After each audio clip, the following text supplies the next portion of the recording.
પરિસ્થિતિ નિર્માણ થઈ છે અને આપણા દેશ ઉપર જે હુમલો કરનારા લોકો ઉપર આપણે જે કાર્યવાહી કરી રહ્યા છીએ એના સંદર્ભે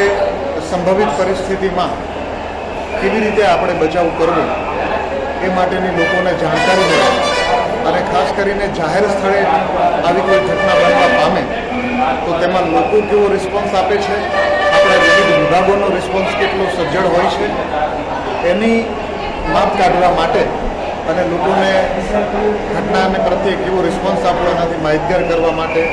આજે આપણા ફાયર અને ઇમરજન્સી ડિપાર્ટમેન્ટ દ્વારા એક મોક ડ્રીલનું આયોજન કરવામાં આવ્યું હતું. આ મોક ડ્રીલમાં આયોજન દરમિયાન જે ફાયર ડિપાર્ટમેન્ટ, પોલીસ ડિપાર્ટમેન્ટ, 108નું ડિપાર્ટમેન્ટ આ બધા દ્વારા જે રિસ્પોન્સ આપવામાં આવેલો છે એ ઘણો પ્રોમ્પ્ટ રિસ્પોન્સ છે, તુરંતનો રિસ્પોન્સ છે અને